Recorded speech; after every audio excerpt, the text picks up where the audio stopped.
Hey, what's up, Red and Black Faithful? You're watching Overtime with the Daily Aztec. I'm Augustine Gonzalez, joined as always by Matt McClanahan. State Aztecs just recorded a sloppy 24-19 victory over Colorado State. Matt, Ryan Lindley didn't have his best game, threw for 2 picks, only 1 touchdown. What were your thoughts on Lindley today? Yeah, like you said, he had a couple turnovers. He even had a fumble that Colorado State returned for 88 yards and a touchdown. He was awful in the first half. I mean, they would have been better if they didn't have a quarterback at all. But to Lindley's credit, he came back out there in the third quarter right after that fumble and put together a very defining drive, which ended in a touchdown. So it was a bad performance, but he was able to salvage it in the second half and get the victory. Now, Lindley didn't have his best day, but Ronnie Hillman surpassed the 1,000-yard rushing mark. What are your thoughts on Hillman? Well, I think Ronnie Hillman should change his name. First of all, to Runny Hillman. Get it? Runny. He likes to run the ball, and think they understand it.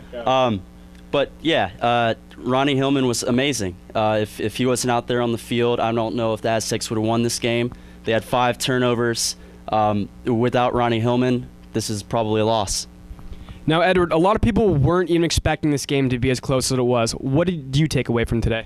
A lot. I took away a lot. First and foremost, the Aztecs turned over the ball 5 times and looked terrible. Lindley completed barely 50% of his passes. He was god-awful the whole game.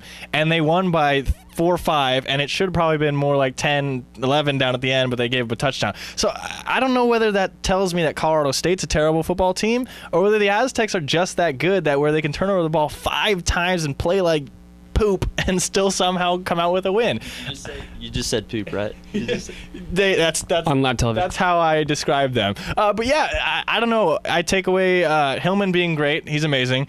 And then I take away Lindley owning up to his shortcomings. He in the press conference he said, "I killed the team. My bad. I picked it up," and he did. He played better in the second half, and they won the game. Now, do you see any red flags from this game going into next week's matchup against TCU? Sure. Well, maybe not. They play down to bad opponents and they play up to good opponents, so I don't know how worried they have to be. But you cannot turn over the ball 5 times in one football game, especially against a TCU team that's ranked number 3 in the nation. But I don't know. It'll be interesting to see how that plays out next week. Matt, any parting thoughts? They cannot play the way they've been playing and expect to even compete with TCU next week. Against New Mexico, they didn't play to their potential. Out here, same thing. Next week will be interesting. At this moment, San Diego State is tied for 2nd in the Mountain West Conference. If they beat TCU, they'll be 1st, and a win against UNLV away from having a championship, which has been the team's goal. Don't forget they play Utah too. Oh, that's going to be another obstacle. Yeah, so they'll have to beat them too to get that championship. Yeah, they will. Likely. There you have it. The Aztecs travel to Fort Worth, Texas next week to take on 3rd-ranked TCU. As always, for Matt and Edward, thanks for kicking it overtime. Yeah!